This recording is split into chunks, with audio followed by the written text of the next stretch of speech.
Learn a lot from you, I'm sure. Thank you. Yeah. First of all, I'd like to thank you, Frank, and all the audience and Ambassador. And I'll take this chance, like for 2 minutes, just to continue our reflection, which is still on. I believe, considering like the idea of de-radicalization, we have to go to the system itself. Because I don't think the radicalization or the process of de-radicalization itself is the problem. One of the main issues here is because this term itself doesn't exist in the Islamic culture or even in the Arabic language. It's been translated, so it's lost in translation. And you wouldn't be surprised if you see like most of the radical personnel in the Arab world, the Muslim world, they are non-violent. Despite they're radical, maybe they have narrow-minded. So here we have a problem of like who's radical, who's not, and if someone is being labeled as a radical, like the Muslim Brotherhood, you know, I'm sure they don't use violence, but I'm sure if you go very deep in their like ideological system or whatever, you will find them radicals in many issues. So that's why I think the main point here is the jihad itself. This is from my own experience. And here I believe we should go to the what I call it like the fifth debate regarding international relations, because so far we have just 4 debates. It starts like maybe in the 50s between the liberals and the realists. So now we have to go to the fifth debate. Why? Because we need to bring the idea of jihad to the international level. And it should be approached from international relations point of view studies, because at the end of the day, yeah, it's jihad as a religious duty, but the way how you're going to practice it, it's a matter of peace and war. And you interfere with other people's interests. And the system of nation states now in the Muslim world themselves, so we don't have like as entity what's called like the Muslim nation, yes, in the spiritual level, it does exist. But as a political entity, it's not there anymore. And here's one of the main, like Bin Laden's strategy or tactics. He's using the nation to destroy the nation state. This is his idea. Because the nation hasn't like border or like president or constitution or law or whatever. It's just a vague, sketchy entity. He can use it any way he likes. So he's using the nation, because it exists as a term in the Quran, to destroy the nation states in the Muslim world themselves, because he believes it's not legitimate. And even if there's like any international agreement or treaty between any Muslim nation state with any other Western countries, he feels like he's not committed to that and he can do whatever he likes. So unless the Muslims themselves, Muslim scholars, start to be very brave and start to discuss the issue of jihad in terms of international relations, and that means here the issue of international law, it's there. Because jihad is not something like spiritual or whatever. As I told you, it's a matter of war. So I don't know why a lot of the Muslim scholars, they don't want to go down that route. Maybe because they are afraid to lose their audience or whatever, I don't know, I'm not sure. But it should be like this. And I think when we see it, when I said international relations, because it's not just a Muslim issue anymore, it's too late now. Jihad, it's like a global issue, and everybody exists in this world, and our planet has the right to say something about it. It's as simple as that. So this is what I mean by like fifth debate. Let's bring jihad on the table, and everybody has the right to start to talk about it, and who's like, what's the meaning of jihad? When jihad is illegitimate, like the international law, like using the force in the international level, or launching war against like other independent sovereign state. And you wouldn't be surprised if you go through like the Islamic history, you find a lot of details regarding these issues. And it's, I can say 95%, it has no problem at all with the international law. And international law, it's an international relations itself in terms of theories or concepts or values. It's a human, I think it's something belong to the old of humanity. It's not like being like, yeah, most of it is like from the Western civilization, Western culture, but it's not a problem, shouldn't be a problem, maybe it's an advantage. Here's the first point I would like to address here. And the second thing, it's the issue of nation itself. I would like to come back to it, because this is the most powerful term Bin Laden using more than his organization, Al-Qaeda itself. This is the real organization really use it in a very, very smart way, because it's something that doesn't exist in reality, so he can twist it and reshape it every time. Be like, I am the man who's serving the nation, I am the chosen one.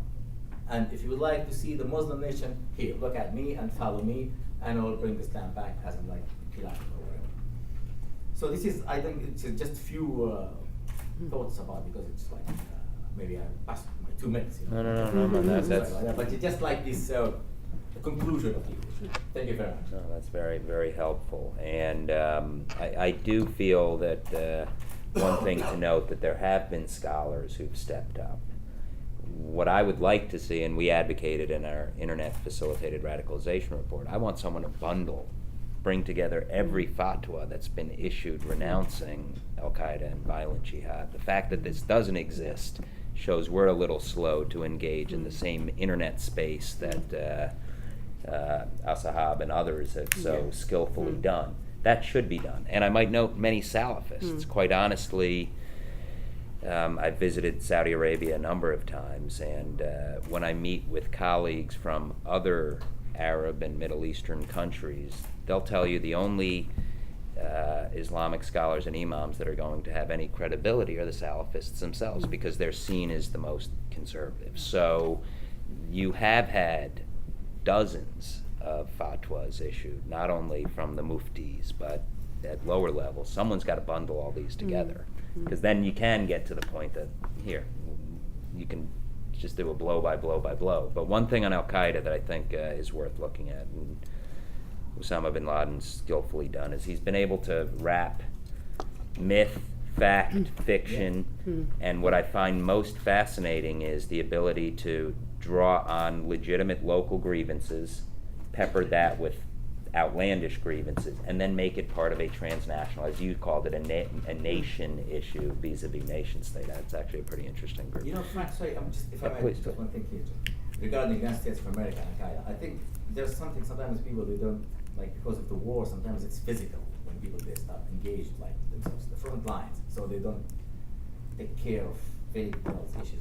I believe Bin Laden, his war with the United States of America, he's tackling something which is very specific and crucial and vital for the United States of America national interest, which is the United States of America now the main producer in the international level of something very valuable, which is like security worldwide. So he would like to say, and it's from I think from his point of view, it's less cost, because just few operations here and there, and just keep the war continuing, keep it on.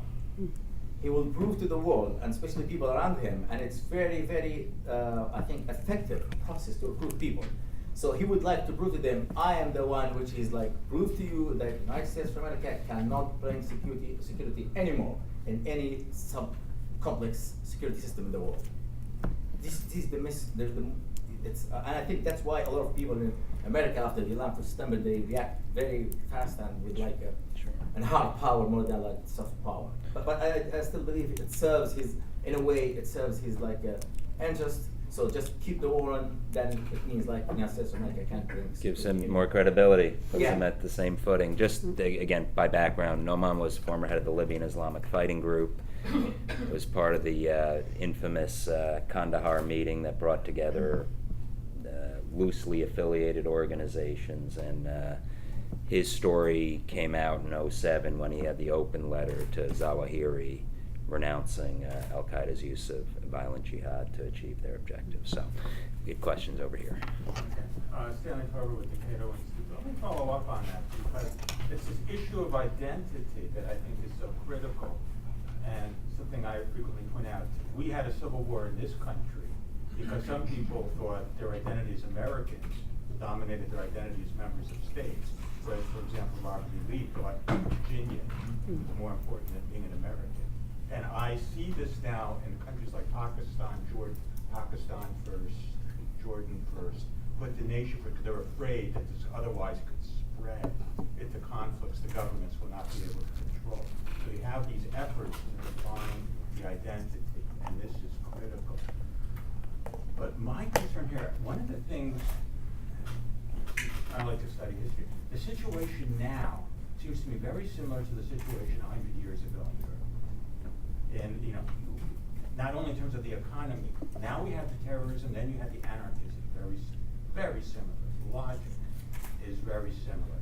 People initially thought of this as largely a police action, but it had some military efforts. And how did World War I begin?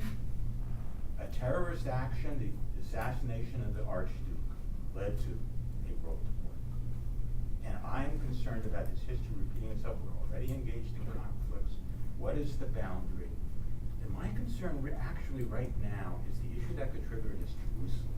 You mentioned the Danish cartoons. This is an event that occurs in one country could have been mushrooms. Jerusalem is an important issue. And I'm seeing more and more references in the Middle East to the possibility of a third intifada breaking out. There have been incidents around Jerusalem recently. I remember 40 years ago when there was a fire in Al-Aqsa, when the consequences was our embassy in Islamabad was assaulted.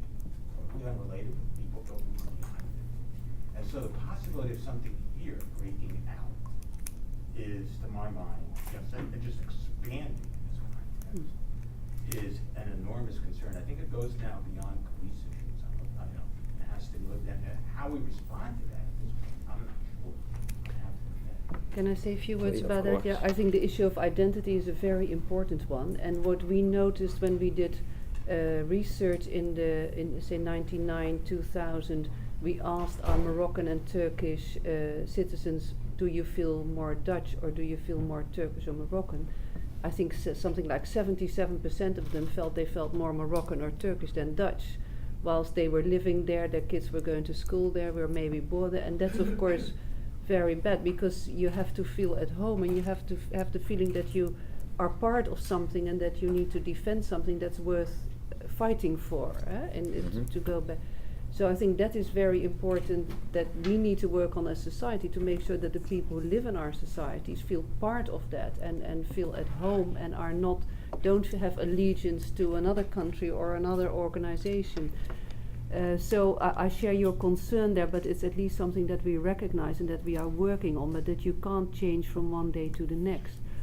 I'm not as concerned as you are in Europe about the kind of chain reaction that we saw in the First World War, because I think the European Union is such a new and different situation that 27 countries voluntarily deciding to work together to pool resources, to create a common market, to create a common foreign and security policy with all the flaws that it still has. Is a very different Europe, very much less fragmented than it was before the First World War. So I think it's more resilient. And if you look at the crisis, the economic crisis, Europe came together to, and again, it's not perfect and there are different approaches, but at least there's constant discussion and debate and negotiation at the level of government leaders within Europe to come together and to try to tackle problems that face all of us. One question to maybe turn that a little bit, I'd be curious. The 4 young men who were arrested in Kenya, and there's a growing concern, obviously, with a community that's a little more vulnerable and susceptible, the Somali community. We've had a number of Americans travel overseas, a number of Swedes, a number of Danes, a number of Brits. You're starting to see that in larger numbers. And I think I would argue one of the challenges in the U.S. is that the Somali community is not as well integrated as most of our other Muslim, Arab, and Southeast Asian communities, which are, demographically speaking, above the norms for most Americans in terms of education, wealth, and everything. They are as American as anyone else is American. But I'd be curious what your thoughts are. I was a little pleased when I saw the family, and I've spoken to some of these folks, but the family members step up and say, demand of our local government, why are my young men going to Somalia to basically kill themselves? But this is not meant to be trite, but for the most part, the threat, and whether it's Al-Shabaab or others, is internal to Somalia. I'm not aware of too many Americans I'm not aware of any, who would come back and potentially look at the United States as a threat.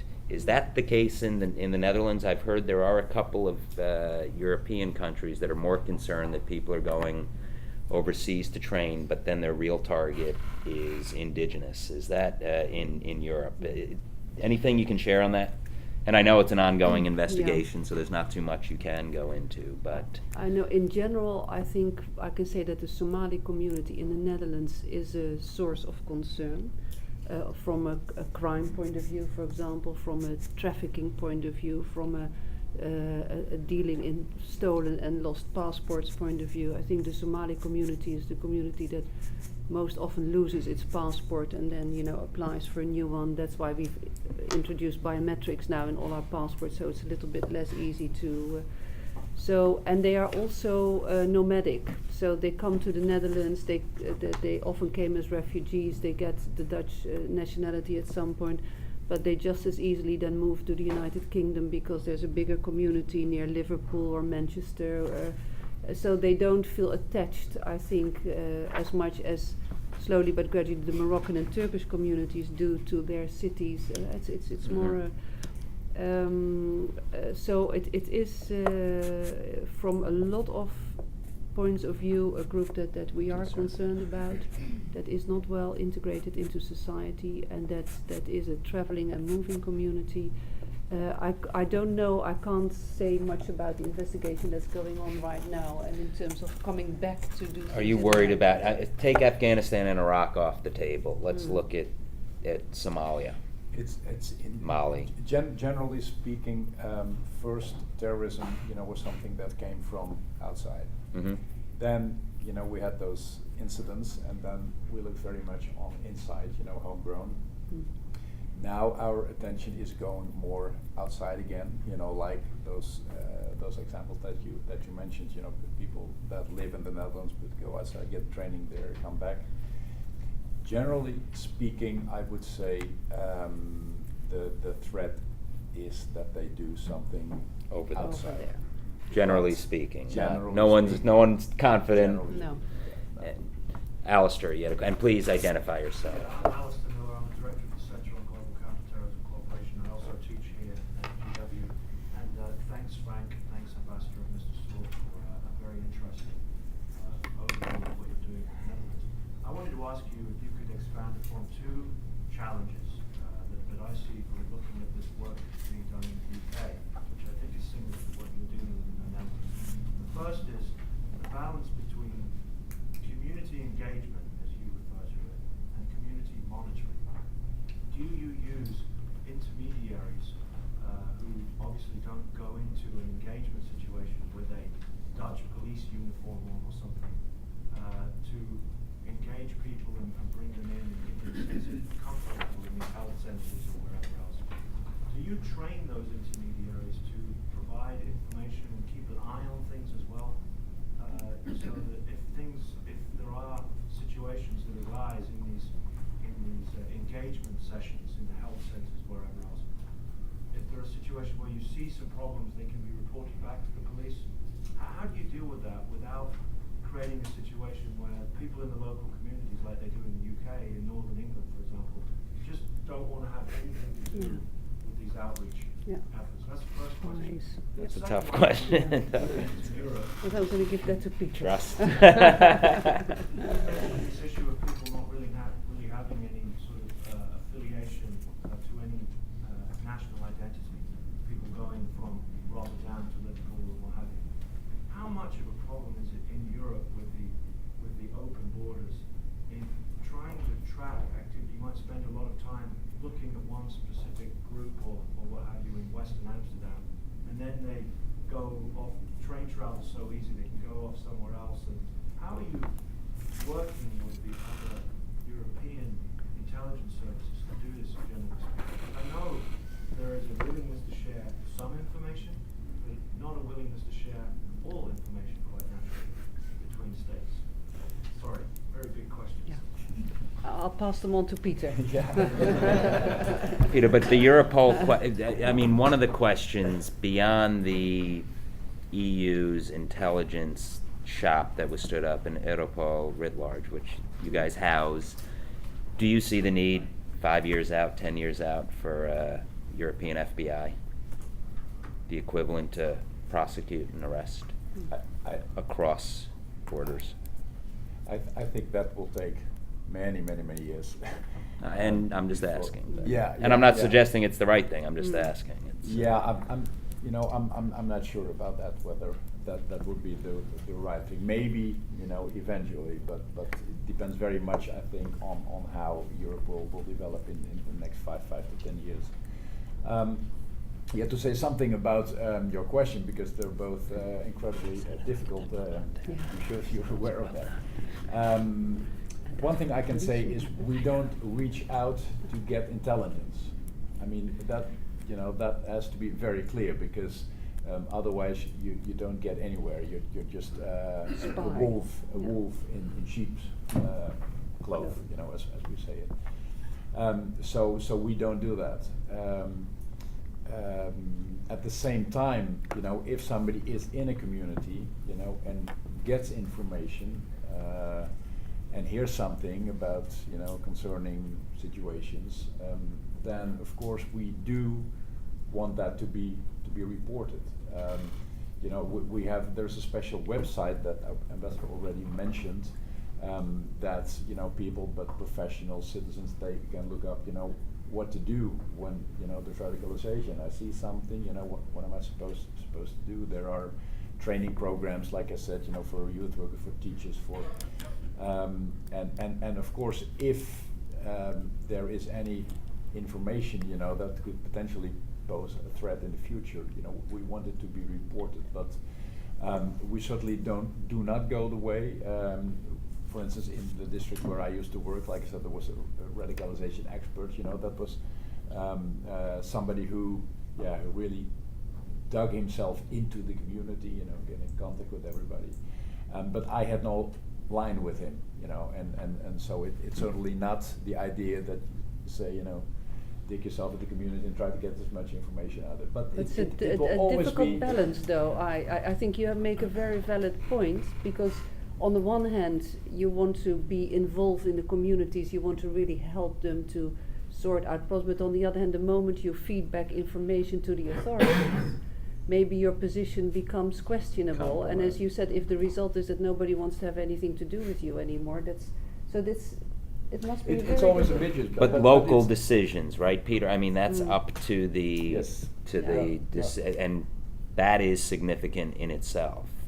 Yeah. Whether you string them up or string them along, even at the national level, is tough. But then you've in got a way, the- you can compare it with the work of the local community relations police officer. The idea of a local police officer is, of course, to build a community, to be inside the community, talk with people.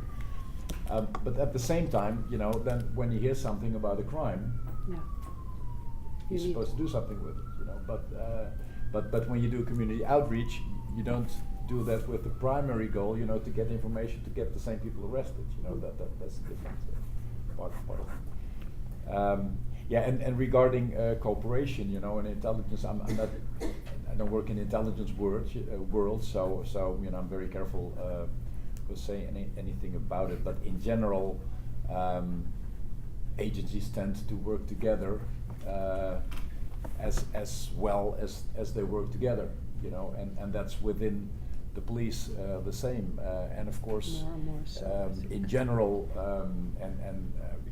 you try to share as much information as you can. But as you know, when information is very sensitive, or the sources are very sensitive, then it's a matter of trust. Can you share it or can you not? I mean, it's I think the general intelligence problem. But it is growing in Europe. Certainly, we used to have pillars in the European Union. You had the economic pillar and the foreign policy pillar and the justice and home affairs pillar. The justice and home affairs pillar for a long time was the least integrated, so to say. Everybody stuck to their own things, and you see that the last 5 to 6 years, I think in the area of justice and home affairs, most cooperation has happened. The ministers come together a lot. In terms of immigration policies, integration policies, police, there's a lot more Europol activities. There's a center in Warsaw that deals with trafficking so there's a lot of, I think that is the area where cooperation is growing most, but at the same time it's also the most sensitive, of And course. besides Europol, there's Eurojust, where the prosecution work together, and they so there are certain topics that every European country gathers information about, bring it together, analyze it together.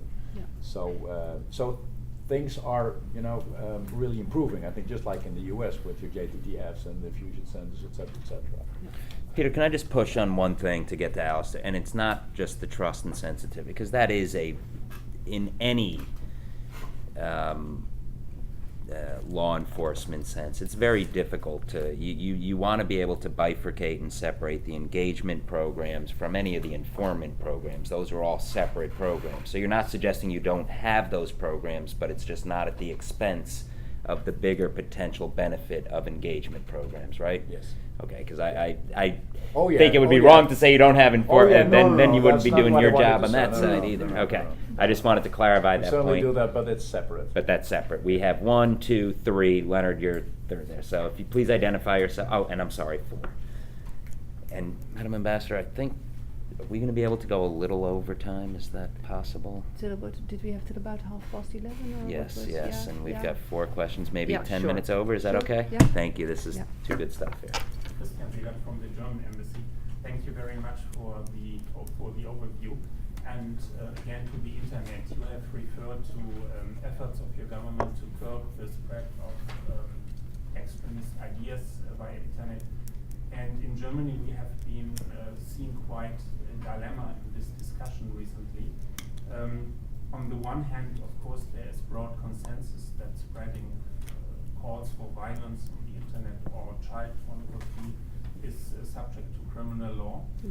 On the other hand, the question how to prevent this from happening encounters sensitivities, in particular among the young community who feels that if the state starts to impose regulations on the internet, it is no longer this widespread area where the original philosophy of the internet comes from. And we even have a party now in Germany, the Pirates, which is very small, but it has growing support in young communities, and big parties follow quite attentively their what is happening and how much support they are gaining, and they are really trying to foster this idea of the internet without borders. And I would be interested to know if you have this discussion in the Netherlands regarding the spread of violent ideology. Yeah. It's always the balance and the dilemma. I think to come back to what you said, I think for a long time we were a little bit in the defensive, almost thinking that, well, we clearly had done something wrong, or we were not kind of coming up for our ideas, or our, as if, we weren't strong enough in the promoting and the presentation of our own values and our own jihad, so to say. Whether it's in the field of international relations, international law, but also on the internet. Why let it be dominated by negative voices if you can use that same internet also for positive voices? Why not give back what the other side is doing as well? So I think part of it is just creating new voices and new possibilities on the internet, that when you touch in Islam or Quran or the mosque, you don't go automatically to the negative side, but you also find other information that is the more positive side and other thinking. And as you said, maybe the fatwas against the jihad, we need to provide more counter information that people have the possibility to choose. So that's one side of it. The other side is, what do you do with negative things that of course do come on the internet and that are there? We have organizations in the Netherlands that scan the internet, for example, for hatred and for racial slurs and discrimination, and try to tackle that and do something about it. But it is very, very difficult, because how do you go about it legally? And I don't know if we have yet found the answer to that, but at least you can scan, you can inform, you can promote your own ideas, and you can also come and try to take people to court who sow hatred and discrimination, just as you would do if somebody would say something in a newspaper or in another speech. So there are organizations now tackling that side of the internet as well. But Peter, maybe you Yes, so it's not like we would like to regulate the internet, No. because I mean You can't. absolutely Good right. luck. Yeah, good luck. Yeah. Yeah. But we monitor. We work a lot together also with providers, because sometimes we get a lot of help on that. And if clearly there's a crime on its way, because there is freedom of speech, but there's not freedom of call for violence. So then we have an investigation, and of course we have our intelligence work. Where there are several different ways of working with it. So it's.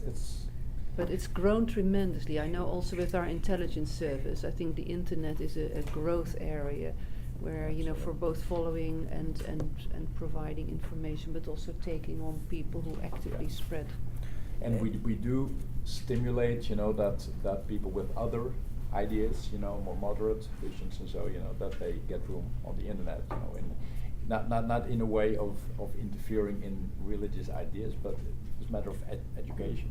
Can I mean, this is a dilemma that I think is going to take many years to play itself out, and all countries are struggling with that, because quite honestly, most of our laws are written from a time that has been far outpaced by technology and, quite honestly, the spread of ideas. But one thing, Madam Ambassador, and I don't want to put words in your mouth, but what dawned on me, it's moving from interfaith dialogue to true pluralism. Yeah. It's moving away from the ability to have to the positives. Yeah. And as much as the same tool that others are using, and they only use that because it gives them the asymmetric means. I mean, Al-Qaeda lives on the internet. Without As-Sahab and the internet, they're out of business. Done. So the reality is we've got to recognize that it's a double-edged sword, and quite honestly, it's hearing other voices. It's not necessarily, it's not coming up with their own narrative. It's exposing the shortcomings and falsehoods of their narratives.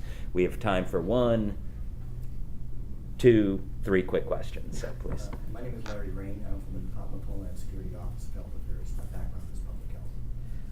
I'd like to just second what Alistair was talking about, is the bifurcation that you spoke to, Frank, is in regards to engagement versus informing. The emergency medical services have the same issue, whether it's domestic crime or if it's terrorism-related crime. They are will often, if they go into a neighborhood and they are informants, they will be stealthed and just go in even if they're trying to help from a medical point of view. It's a very tough line to actually fall on.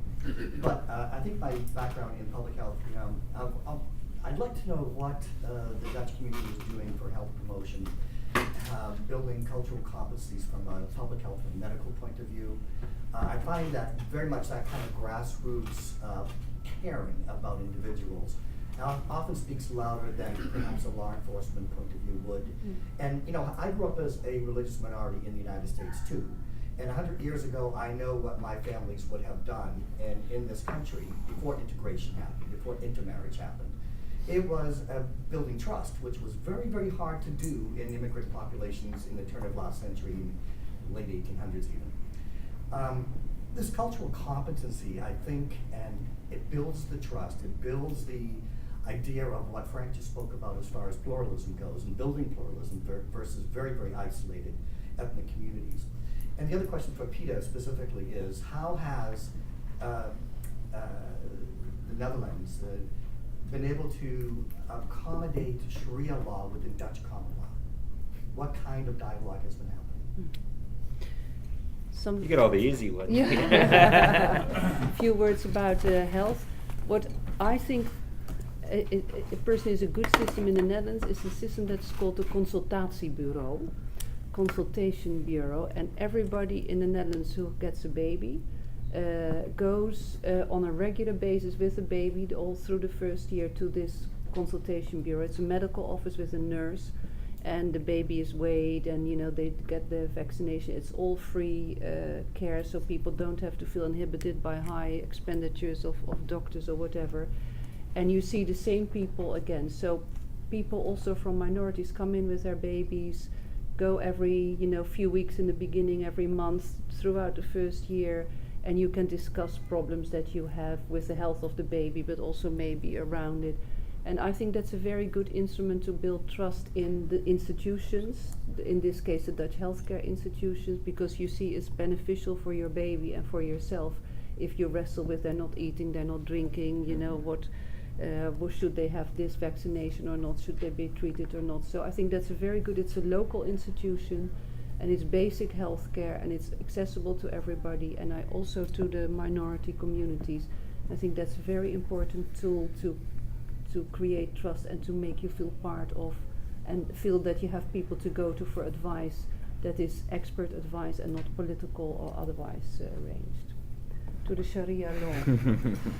I'm not sure I understood your question. Well, like in Britain, there's accommodations for Sharia within British common law. I was just wondering how the Dutch community is addressing this. I'm not aware. As far as I'm aware, we have not accommodated Sharia law in Dutch law. We No have aspects of it. no, as far as I know.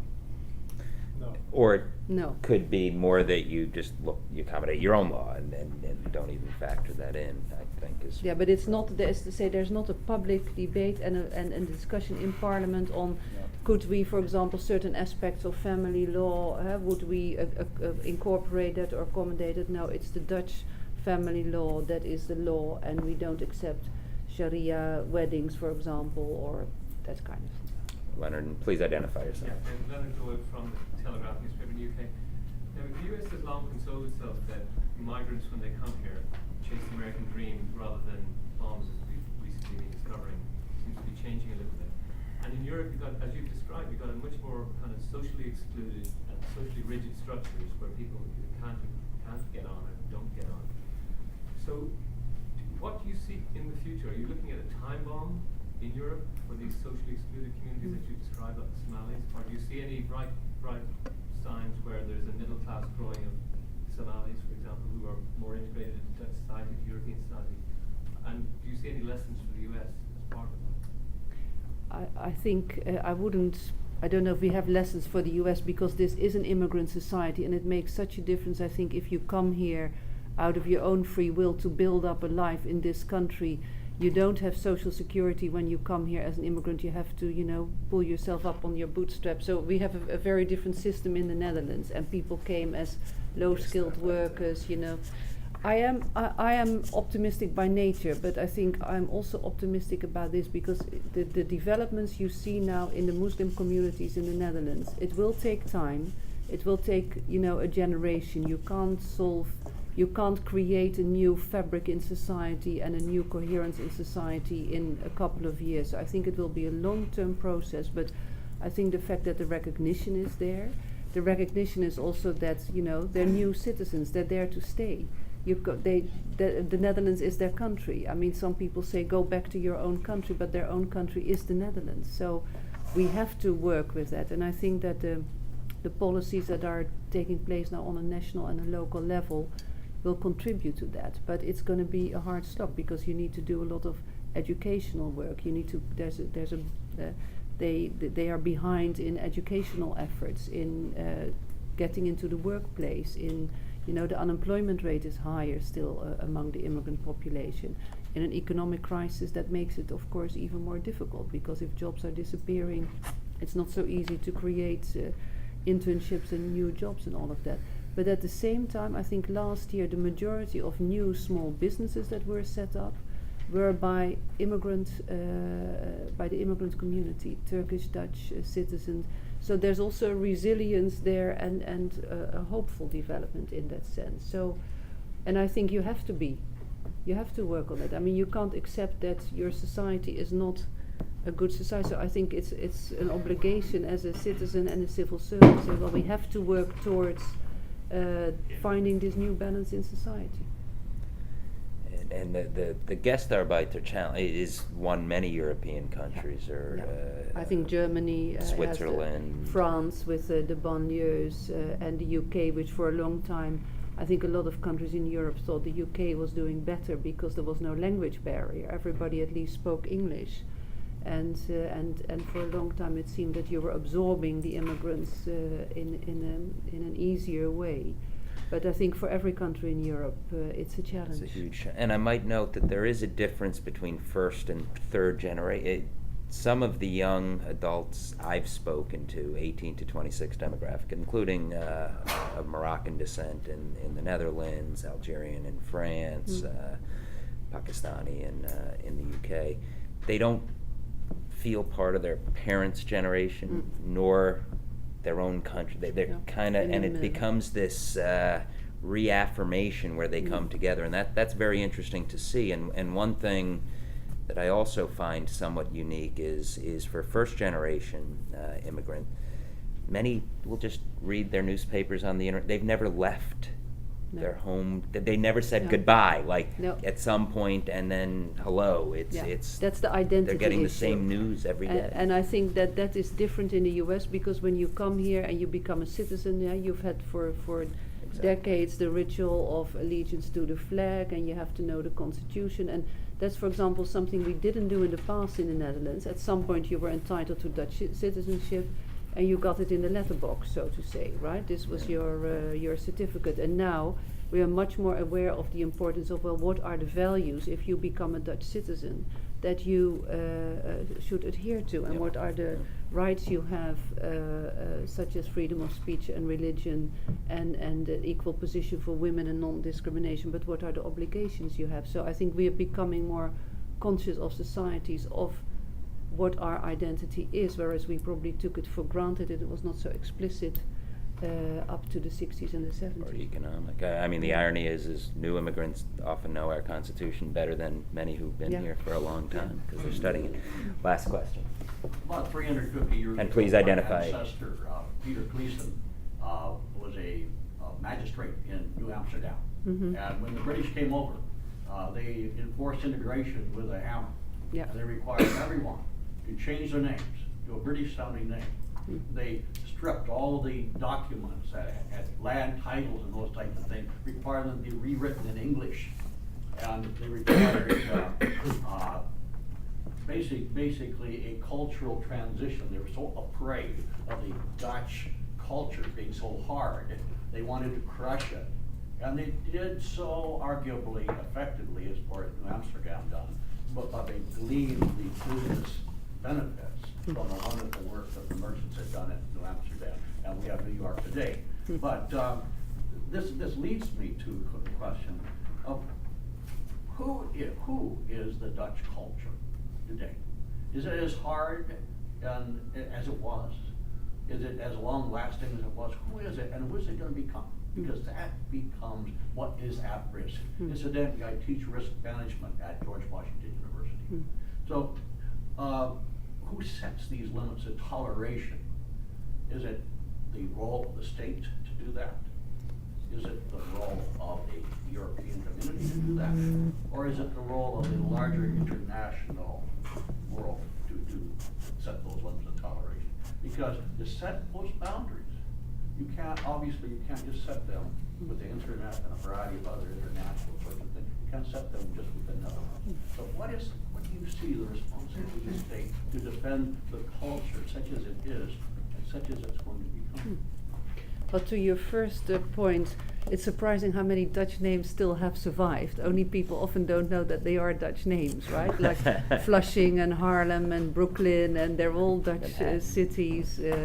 In Albany, we spend a lot of time there in the month of September because we celebrated this 400 years of history, and a vast amount of archive material has appeared that had been hidden for a long time in British offices somewhere along the line. Albany is a Dutch name? Albany is British, but I it was used gonna to be say, called... I didn't. Okay. It was Fort Orange, but you're right, that was the Duke of Albany put his fist down just like York did and all of that. But there's a lot of Dutch archive material, and I can recommend a book to you which is called Island at the Center of the World. written by a guy called Russell Shorto, based on all this archive research that has been done. And it sets out very nicely how the first settlement of New Amsterdam took place, what the values were, what happened there before the British took over. And maybe some of those values, I think, permeated and stayed, even though the names were maybe anglicized or half anglicized. So They that moved to Pennsylvania. yeah, but the Vanderbilts, the Roosevelts, the Van Burens, I think 4 of your presidents were of Dutch ancestry. So we weren't totally defeated by the British, and we're still kind of resisting them now. As to your second point, I think what is the identity of a country is a societal debate within the country. It's not just something that the state can pronounce, because it has to be carried by the people of the country.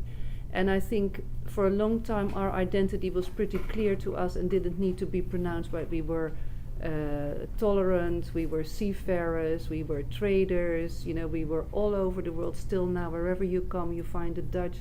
2/3 of our GNP is earned abroad still now. 2/3 of our country is below the water level, so we're fighting the sea. We have the system of dikes and levees and all of that. We had a multi-religious society, a multicultural society, but all within certain boundaries. Now those boundaries were shattered with the new immigration that we have, and that happened in a lot of countries. So there's a new reality, and it's not just a handful of people, it's almost 1 million people out of 16.5 million that we have. So that changes the way you are. But that needs to be defined by a debate in society, and our laws are still the same, and laws need to be debated in Parliament. If you want to change the law, say the question about Sharia law, that would be a question for Parliament. Well, I don't think there would be anyone in Parliament who would be willing to think of doing that. We have the laws we have, and if we need to adjust them, we do, and that happens all the time.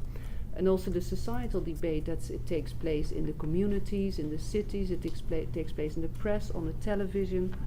And one interesting phenomena is after the murder of Theo van Gogh, there was a whole new surge of debates on television about the Quran, for example, and about Islam, which never had been the case before as long as I lived in the Netherlands. You saw a lot of Muslim Dutch people, coming to either defend or attack and to explain what in their view the Quran was all about or Islam was all about. So you saw new faces literally in the media, on the news, on television. That changed the debate as well. So I think it will be society. But as far as I think the Dutch are concerned, we want to keep up the rule of law, the respect for human rights, the tolerance we have, the rights for people that are minorities, whether they are racial minorities or homosexuals, for example. And I don't think we want to give up what we have achieved as a society, and we will fight for that. So it's a tolerance sort of issue. That's a tolerance issue, but tolerance is not the same as indifference and lack of interest. And that is where you need to find a balance. Madam Ambassador, let me, on behalf of everyone here, leave you a token of our appreciation, both figuratively and literally. This is our coin. Peter, I owe you a coin. I apologize we didn't bring one. This has been a wonderful, stimulating, and obviously a discussion that could go on for days and will go on for years. And I want to thank you for taking the time to join us. It was a tour de force. Thank you so much. Thank you.